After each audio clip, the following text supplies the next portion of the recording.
unsa man ning magisterium. Kini nga word kuan siya kanang Persian word siya. Iranian o Persian word ikuha ni sa word nga magi. Magi. O kaya sa Biblia, mabasa nito ni mago. Ito matang tulong kahari. Mga mago o sila. Nanong ingan lang ito sila mga mago. Magi. Tungkol kay ang word ng mago, na pasabot o wise, maalamon. No? Maalamon. So, kanang wise or maalamon, kung sana katao nga makita na ito, mga kasaligan, no? Naa niya ang kamatuoran. No? So, makaingon ka nga ang usa ka wise, ito na ito, nagpatun sa kamatuoran. So, makasalig ka nga, bisan doon sa kamauna siya. No? O pinahanglan ka, kinsay mo dumala, kana ka daw mga mago, pero pilion kayo mga lihiro na sila. No? So, ang magisterium, diha gikuha na nga word, magi. No? So, magisterium. Tungod sa ilang kanhiro, diha gikuha ang word na magisterium. Sa ato pa, tungod sa ilang katakos, makita na naa nila ang gahom, naa nila ang katakos. No? So, magisterium, gahom o katakos sa simbahan. Okay? So, gahom o otoridad. Gahom o otoridad sa simbahan sa pagtumala. Sa pagpanudlo. Okay? Samtang tayo naman lain. Pati kung mga dapay musunod rin. Kalit ka us-o sa inyo. Kalit ka us-o sa inyo. Tanaw sa kalma. Speaker. Apan, hindi ka magkakot ko. So, church, magisterium, nagpasabot, gahom o otoridad sa simbahan sa panudlo. Amen? Okay, na siya. Karon, kagabi, di ilan si Pradante, naabot na ang atong simbahan o 50,000 kapin. Diyan ingos Padre Nere, na si Kristo ang Ginoo na tukod, usara yung kasimbahan. Sa ito ka, usaray otoridad, unsaon pagtumala, pagpadagan sa simbahan. Daghan ng simbahan na, hindi kami nagugulong kapit. Nagkalahi na ay ng atong pagdumala sa atong simbahan. Amen? Amen. Kinahanglan ba dyan pagkalahi o kinahanglan usara na dyan? Usara may gusto sa Ginoo na usara na dyan. So, mani atong tun-anron ang gahom o otoridad sa simbahan sa pagpanudlo. So, unahon na ito pagsabot ang simbahan. Okay? Ang simbahan, doon na niya siya ay duha ka klase. No? Diyan lang o non-living church o living church. So, kanang non-living, sa ito pa, dili buhi na simbahan. Kining building. No? Siminto, buhi. Siminto. No? So, non-living church, kani building, simbahan. Or, tingnan na naliya o, balay sa Diyos. Or, balay alam o anan. Kaganina, niingon si Padre nga, nalipay ang Ginoo ng tanaw sa simbahan ng gitokod ni Solomon, kay daghang mga imahin, no? So, nagpasabot nga diha ang mga larawan sa mga wala ang tao ng ikan sa langit na makita niya sa simbahan. So, non-living church, building. Balay alapuanan o balay sa Diyos. Okay. Ang ikaduha, kanang living church. Kanang simbahan, balik na sa kanang non-living, ingon din sa Biblia, sa Isaiah 2:3, ang simbahan tukuron, pagatukuron, o guyuron ang tanan ngadto kaniya. Ha? So, naa sa plano sa Ginoo nga tukuro ng simbahan o ang mga tao pinanguyurod ngadto sa simbahan. Okay? Diyan sa 2 Crónicas 7:11-16, ingon ng Ginoo, paminaw na ko ang pag-ampo sa mga tao kung sila mag-ampo diha sa simbahan. No? Okay. Apan, sa lain bahin, diya sa Hageo, 1:11, nag-ingon na ang simbahan ato po ni siyang atimanon, no? Morning, atong limpiyuhan, atong pintalan, aron nindot kung tanawon ang simbahan kay balay magana sa Diyos. Okay, sa unsang paagi nga maplastar ang pagtinabangay nga malimpyo ang simbahan, Adonai, mga halad. So diha sa Malakias 3:8-10, dalhangan to sa templo ang inyong mga halad, aron na ay magamit dito. No? Ibayad sa kurente, ibayad sa tubig, ibayad sa mga limpyo. So, na, no? Okay, narita sa Living Church. Sa Latin, nga na ng Ecclesia. Sa Spanish, Iglesia. Sa Binisaya, simbahan. So, Living Church, katawhan sa Diyos. Meaning, kita mga tao nga tumutuo, kita simbahan na buhi. Okay, mo ginhawa mo tanong. Nara sa 1 Corinto 3:16, ang atong lawas templo sa Diyos. So, pupuyo po di ay ang Ginoo dinhi sa atong lawas ko, magbalaan ta sa atong pagalingon. Okay? Hoy, wag na mo balihok. Diya sa buhat 16:26, Kristiyanos,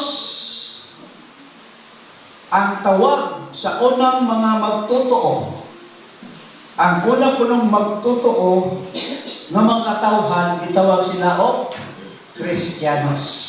Kita, di na Kristiyanos. Kristiyanos. Kay kita, kung si Kristo na to, kita pagkatawag nga Kristiyanos. So, ang buhi ng simbahan, supernatural organization. Grupo sa katawhan na gitukod, gitapok sa Ginoo. No? It is a congregation, it is a society. It is a church founded by Christ. Usa punong kini kakapunungan o usa ka pundok sa katawhan. Mao na siya ang living church. Diya sa Mateo 16:18, ningon si Lord si Pedro, tukuron ko ang akong simbahan. Kung pasabot, ikan mo Pedro, magtukod ko katawhan sa Diyos. No? Kano sa nasabot din? Nagsugod ang Living Church katawhan sa Diyos sa Pentecostes. Sa diyan natuman ang isaan sa ni Jesucristo ano sa mga apostoles nga pag-ampo ng tulog-tulo at bitaw human sila banhaw ya 40 days nakikuban human pagkabanhaw ni Kristo 40 kaadlaw nakikuban siya sa mga apostoles nagsorry sila no 40 kaadlaw pagkahuman sa 40 kaadlaw nigon si Jesus ka kinalambiyaan mo na ko kay dili ipadala sa amahan ang Espiritu ang inyong mga lalaban kung dili mo na kong biyaan. So, ako na mong biyaan. O pag-ampo mo sa tulog-tulo, kay ano ipadala sa amahan ang Espiritu Santo nga mga inyong lalaban. So, pagsaka ni Kristo sa langit, nag-ampo ang mga apostolis. Siya mo na kaadlaw ng ampo, dito sila sa upper room, nitungha ang Espiritu Santo in the form of mga dila sa kalayo na doon pa sa ilang ulo. No? So, mauto ang Pentecostes. Ika-50 kaadlaw ikan sa pagkabanhaw ni Kristo, mauto'y sinugdanan sa pagkapundok sa katawhan.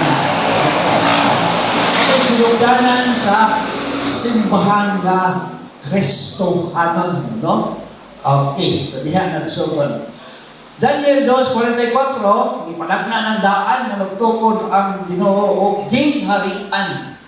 So, Kinsa man ning harian, unsa man ning mga harian, unsa man katawhan ani? Ingon dire sa pinadayag 5 Gs, gingharian ni sa mga pari, no? Unya si Kristo maoy pangulo. Kolosas 1:18, si Kristo maoy pangulo sa simbahan. Diya sa Galatians 3:27, diin ang mga katawhan na magpabunyag mahimong mahisakop sa maong katawhan. So, kinahanglan na bunyagan sa ta o sa tao mahisakop sa simbahan. Mo na magpabunyag ta, magpakumpirma. Okay? So, mga siya ang living church. Doon na siya tulong ka klase. Kanang una, triumphant church. Kanang simbahan nga madaugon. Katawhan nga nagmalampuson.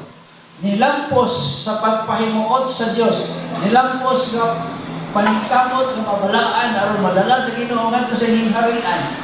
Unay triumphant. Kinsam ni sila ang mga santos kadto mga namatay nga way sila, mga bata pa way sila, natuan na sila sa uban sa Ginoo. Mao to sila yung mga nagmadaogon na. Kinahanglan na sila o katawhan sa Dios nga nagmadaogon or triumphant church. Okay? Ay kaduha, kanang militant church. Katawhan nga naningkamot pa nga mabalaan aron mada sa Ginoo ngadto sa iyang gingharian. O ang ikatuho kini church suffering. Kanang ihaso-haso pa sa mga pagsulay aron tan-awon sa Ginoo ng Ginoo pagkasulta, no? Mao ni siya ang church suffering.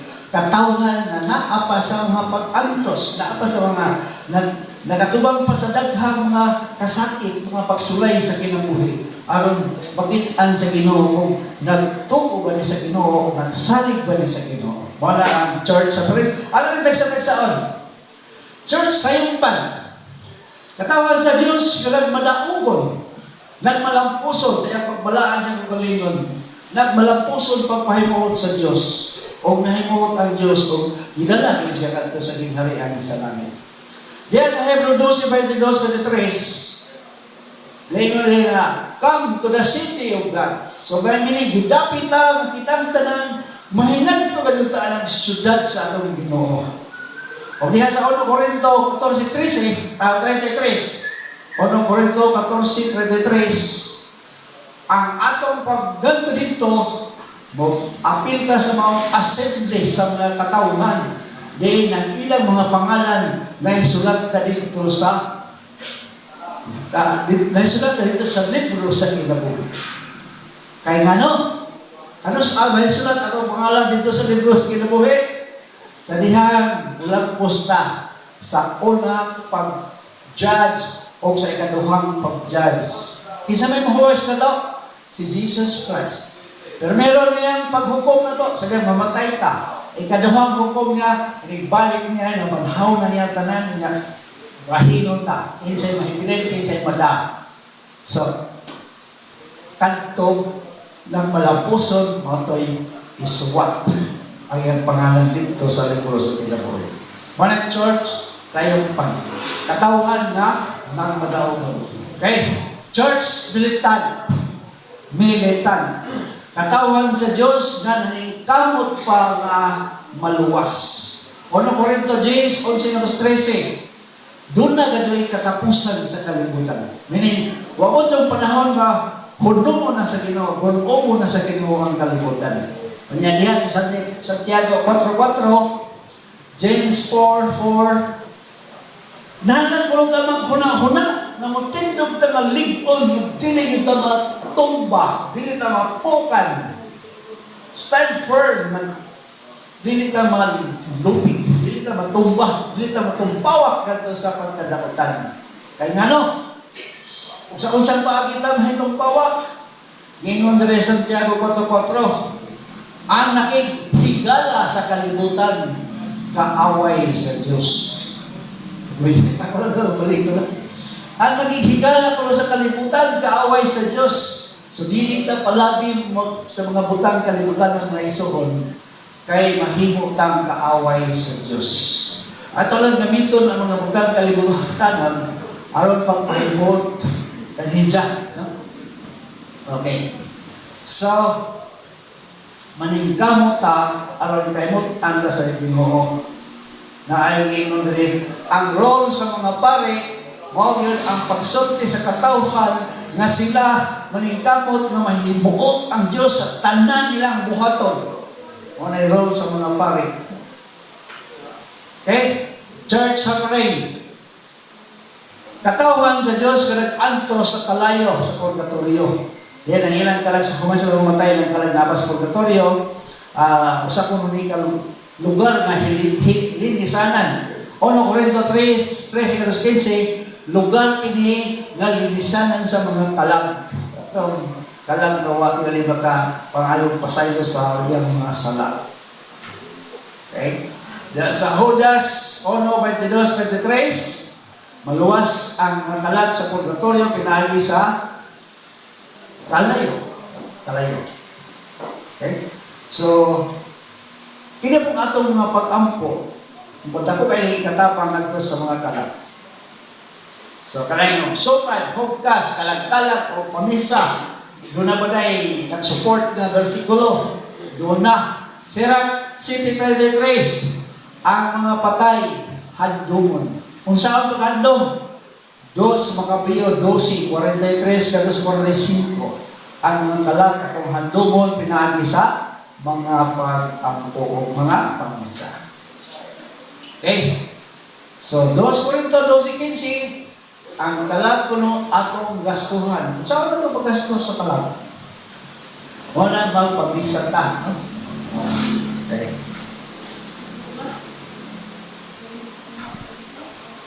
Okay, ito ang simbahan. Okay? Nakita na to nga ang simbahan usa ka grupo sa katawhan nga nagkinahanglan o manager. Nagkinahanglan o usa ka magdumala. Maayo nga magdumala nga mula postud pagkakabot sa unsay panghandle. Unsay ipanghandle sa atong simbahan? Ang simbahan kada adlaw nagpadala og kalag nga maluwas ngadto sa langit. Ang simbahan. So kita kinahanglan makatabang taning buhat sa Ginoo sa kaluwasan, no? So kinahanglan og dunay manager, kung dunay magdumala, no? So mao ni atong hisgutan karon ang magisterium, no? Dahon o otoridad sa pagmando, pagdumala o pagpanudlo sa atong simbahan. Unya ang laking mga sikta nanundok ini himo sa simbahan, himo kung ilang kaugalingong pamaagi pagdumala sa simbahan. Pastilan, no? Sige, ato lang na sila giampo. Dunay 5 ka klase nga authority. 5 kuno ka klase sa otoridad. Ato sa nagisgutan, kung doon na ba'y otoridad ani sa simbahan. Okay. Ang accepted authority, sorry, civil or church or natural. Okay. Naay-ingon og moral law at ceremonial law. Pangutana, may una ana ang moral law or ceremonial law. Ang una ana magsuon ang balaod nga gihatag sa Ginoo mao nay una, mao nay moral law. Wala na kay mahimo ana ayon pagsunod na lang ana ina ka reklamo, no? Kanang 10 commandments mao nay moral law. Okay? Unya kanang civil law, kanang balaod nga gimugna dinhi sa kalibutan, ibase magyapon na sa balaod sa Ginoo. Ibase mao na yung ceremonial law. Balaod sa tao aron ang tao mutuman sa unsay gisugo sa Dios, no? Mao na niya. Unya, example, diya sa civil law kanang yung bayad sa buhis. Civil law na. meaning ang atong gobyerno, magsuktan na doon ka mabayad ang buhis. Ang simbahan, masukot mag-buhis.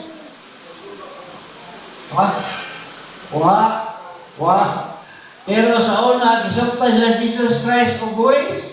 Ni Herodes. Herodes ba ito nagsukot? Ayos Lord, ayos Pedro, asam na ibayan na Lord? Ayos Lord, ay sige. Pagpamasol dito, pero mo, tubig, huwag ka kahit patas baba. Grabe, hindi ito dahil laghan namin sa atin na naman. Okay, so muna siya ang accepted authority. Moral law and ceremonial law. Or natural law or civil law. Sunod, imposed authority. Kanang obey first before you complain. Versus military ba? Obey first before you complain. Meaning, buhaton sunod ni mong iyang isuko, kaya mo na isuko sa balaod. Imposed authority. Na 2 Timothy 2:4. Obey first before you complain. Sama sa panambalaod sa mga kasundalupan. Napoy couples authority. Bana ito sa asawa. Unsa may sugo sa Ginoo sa bana ngadto sa asawa. Duha na sila, bana o amahan. Unsa may kabaho sa amahan, unsa may kabaho sa bana. Okay. Diha sa bana ngadto sa asawa, Epeso 5:21 hanggang 25, yun lang. Amo mga bana, higugmaan na niyong asawa. Unsa may buhaton sa bana, plagas na. Namunod lang aping. Ikaw na Lord, higugmaan. Si hagking hapon na, sa namunod na, sa man. Ingato na lang. O, di, pabunang-unlan. Joke. Okay. Iyon po na sa 1 Timothy 2:12. Ang bana o lalaki maway ulo sa mga babae. So, ang bana siya labaw siya sa iyang asawa. Nag-inom na rin, hilom lang ang mga babae. Pero nabali, ang mga babae rin siya ba, wala na hilom. No? So, masayang ang atong pagsulod sa balaod. Dito sa asawa. Mga asawa, kahora ang inyong bana o ihatag ang imong kaugalingon ngadto kaniya.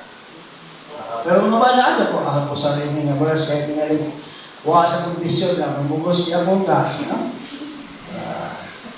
Reklamo lang ta. 1 Pedro 3:1, ang mga asawa wala sila ipulong kinahanglan dili sila mabungat o pulong nga makalabaw sa bana.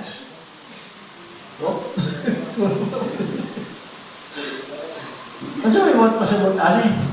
At sa karon paano ba? Bayluay ng istorya, mapantay ang asawa, dili makita na ikaw lang yung labaw sa imong bana. Kaya bana man mo roll over sa asawa. Titus 2:5. Kamong asawa, housekeeper niya obedience ganito sa bana. Mo din sa una pa material ng ikuan, karon kay ikuan man. Ikuan naman ta karon. Unsay ikuan sa bagay parehas sa lalaki, no? Sa una pa ni. Okay, Sirach 3:1 to 6, katungdanan sa mga hinikanan. Katungdanan sa hinikanan. Ayaw mo bang pasagat sa inyong responsibility, otherwise mugawas mo ng mga irresponsible. Dili mag-ismail si Lord in Job. So, aron mahimuot ang Ginoo nato, kay mga pare nga ay nagtrabaho kay sugo ko mga dada, tawagon nga mahimuot ang Ginoo sa tanan natong buhaton. So, kita mo ginakanan ato pa yung panitamudan na magawas na ng mga responsable. Pagpanultihon 3:24. Ang batang gihigugma pantonon sa ginikanan. So, kanang mga bata nga pinasagdan, wala na ninyo higugma. Hoy, no? Okay. Kung gihigugma ninyo yung mga anak, disiplinaha, samtang lumay pa. Okay. Panultihon, 23:15. Batang maalamon, darbo sa ginikanan. Unya, diha sa Ephesians 6, 1-4, pulos ba tayo na ginikanan, no? Insay wala ginikanan. Okay.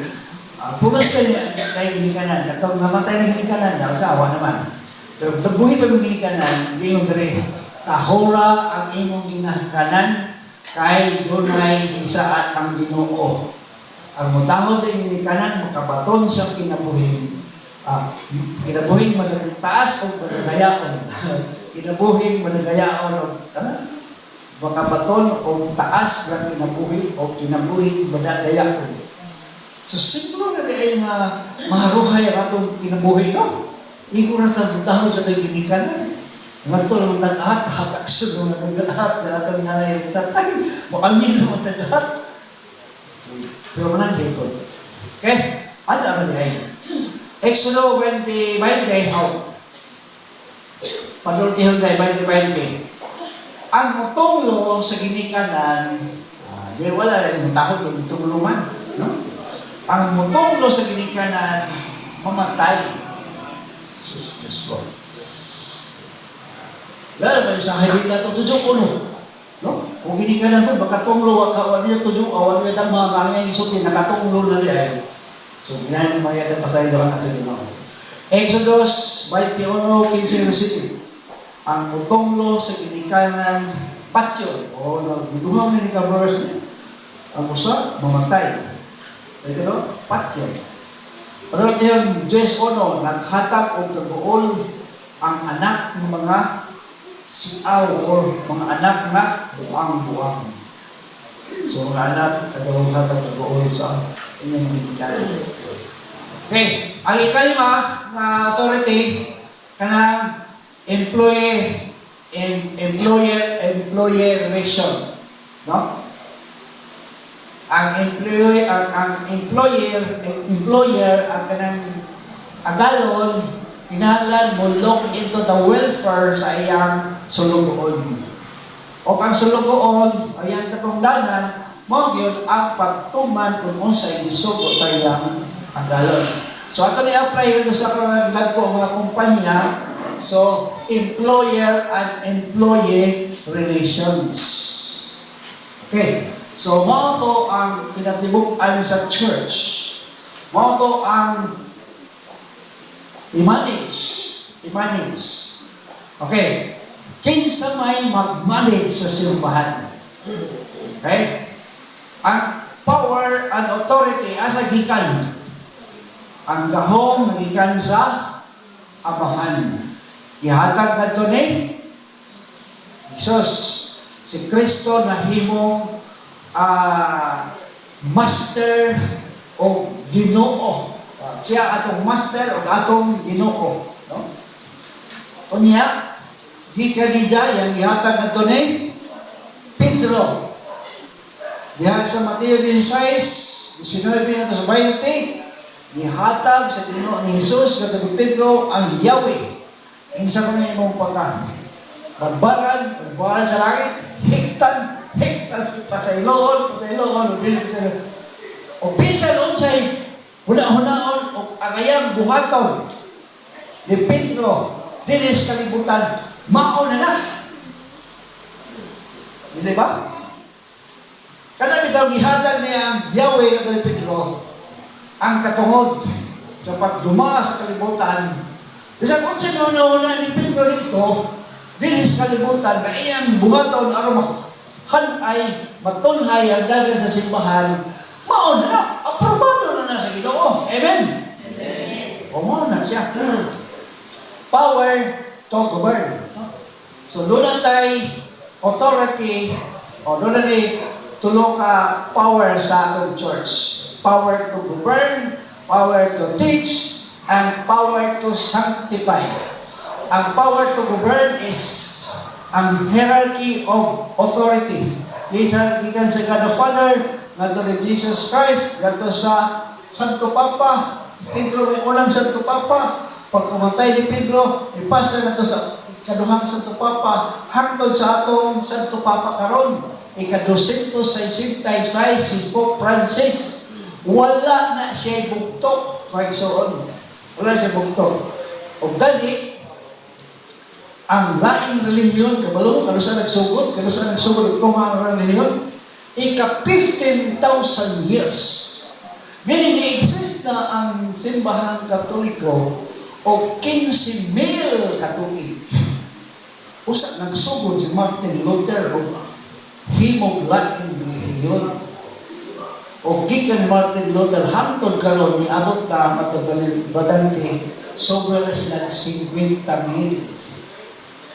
So, kung sa'yo mahitabo nila, silutan na sila sa Diyos. Okay? Sirach 5:3. Obedience and submission to the church authorities. Ang dili mo obey, o dili mo submit, dili mo sunod sa authority sa church. Magbuot-buot. Magbuot-buot na sila. Dili mananghin ba? Magbuot-buot na lagi mo. No? Silutan nila sila sa Diyos. Sirach 5:3. So, dire sa Sirach 5:29, tahura ang pangulo sa simbahan o ang mga pari.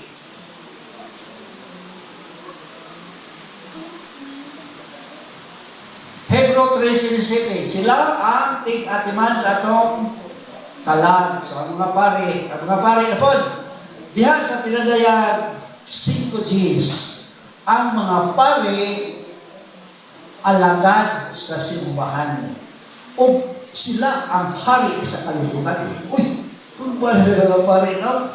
Ang mga pari alagad sa Diyos.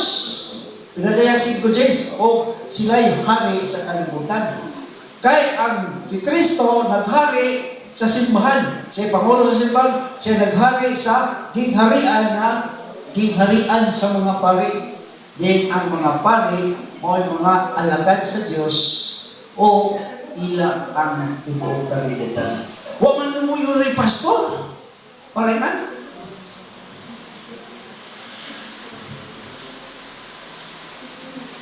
Dili mo tawag sa pari, silotan. Dili dito mga way pare, ha? Sirach 5:3, ayaw paguna-una, dili ka may laom sa otoridad kang bisan kinsa. Kung imo kining himuon ang Ginoo sa walay duha-duha, musilot kanimo. Okay? Ikalawa, so humana ta sa power to govern. Otoridad, gikan sa kotok sa pare, sa sunod sa pare. Minister, sunod na minister. Ha?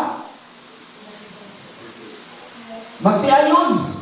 Di ba? Ipanduhan mo sa pare, padala mo pagkasal. Padungan mo. Okay. O katong mga katikista, katong nag-alagad sa simbahan na doon ay kabahoon, mag-ipandungan sila sa pare. Apil na siya sa hierarchy, linya sa authority. No? Meaning kita mga ginikanan, maka-pray over na sa itong mga anak masakit. Hilagtan, kung sa panihang form sa sakit, maka-pray over ta kay naatay authority. Pero kung wala ka kasal, ayaw sa kumangkod kay laing espiritu masod diya sa iyo, no? Okay. So diya sa power to teach. Power to teach. Ang gihatagan sa kahong pagpanudlo, mao radyon ang mga kaparian. So, ang yatagan pagpanudlo sa pagtulunan sa simbahan noong atong kaparian. Apan, kining mga luminister o bayan na mga nagipandungan po sa pari, katabang, kaabang, apil po na sila sa apil sila sa mga authority. So, Mateos 2:7, ang katawhan, pangatua sa pari aron magpakisayon. So, Ono Pedro 2:5, ang mga pari o ang mga apostoles pari po. Okay. Roma 15:16, si San Pablo pari po. Hebrew 3:1, si Kristo Pangulong Pari. Juan 13:13, si Kristo magtutudlo. Oh. Ang katungod sa pagpanudlo, ihatag nato sa mga apostoles po. Ihatag nato sa mga pari, ihatag nato sa mga apostoles. Okay, katapusan, kining power to sanctify. At sa aming power to sanctify, kahong sa simbahan nga maghimo sa usa ka tawo nga balaan. So, naghanda tayo mga santos, no? Naghanda tayo sa santos. Diyan sa Mateo 16:30, katungod sa pagdili o pagtugot, authority na asa mga apostoles, na sa kusatong pawadaw, na sa itong kapalian. So,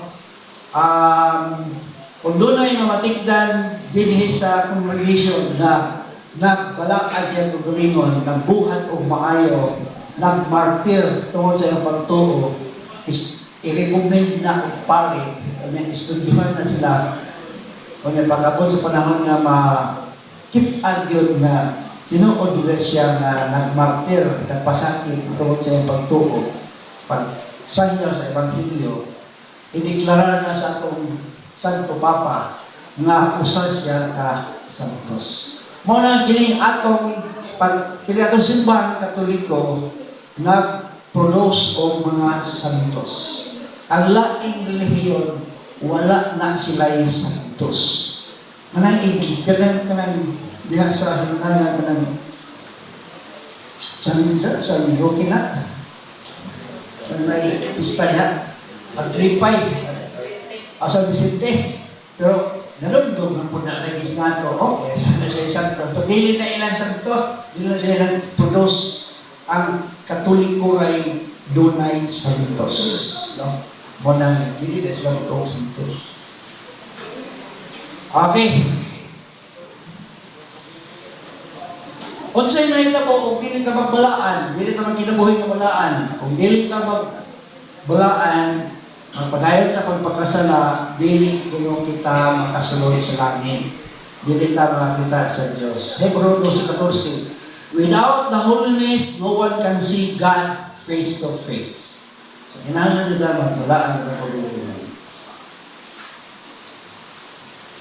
Makasulod pa kita sa langit, bisan kung gamay ra ang atong sala, ang tubag, dili, bisan gamay ra, di kita kasulod. Ipaliyag, 21:27, apan walay bisan unsa nga hugaw,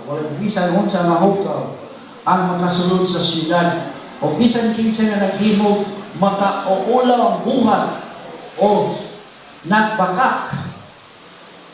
Ang pasudlon sa syudad, mao lamang ang mga tao kansa ngalan na hisulat sa libro sa kinabuhi sa nating karnero. Buot ay pasabot nga atong paglion o atong kasing-kasing aron kita makakita sa Diyos. Mateo 5:8, putli o kasing-kasing makakita sa Diyos. Okay, katapusan. Humanap tutulong, power to govern, power to teach, power to sanctify. Karon ang katapusan, ang pagpanudlo sa simbahan, dili kayo masayo.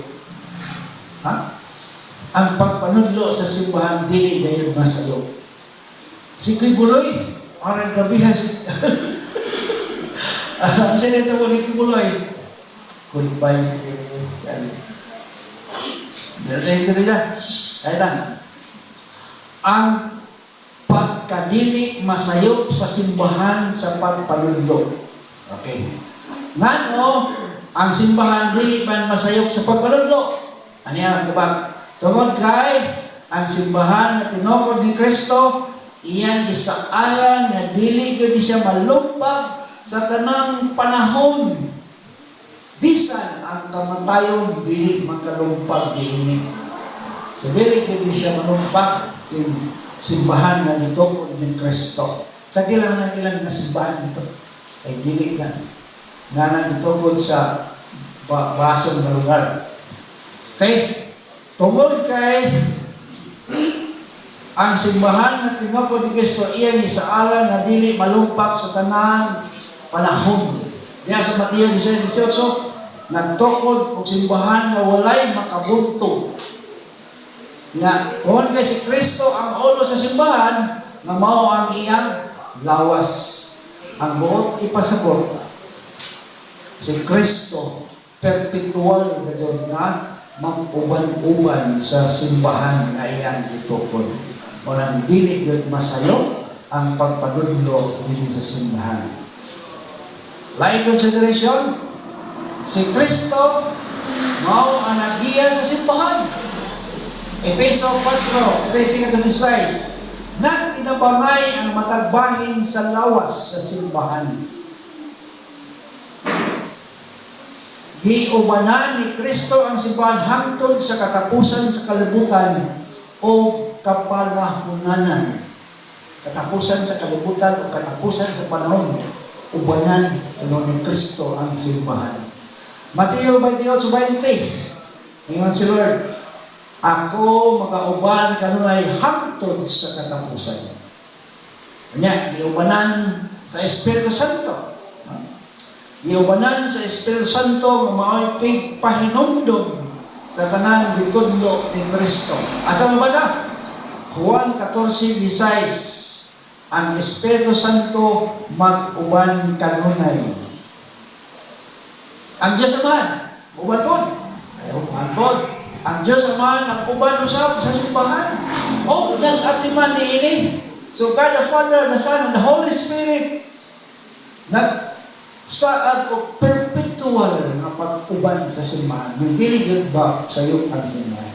Juan 17:15, 20, Diyos Amahan, nagbantay usab sa simbahan. Ang simbahan mao'y gibilan sa langit kong kinaalman aron imantala sa tibuok kalibutan. Efeso 3:10, sa simbahan masayran ninyo ang tanan.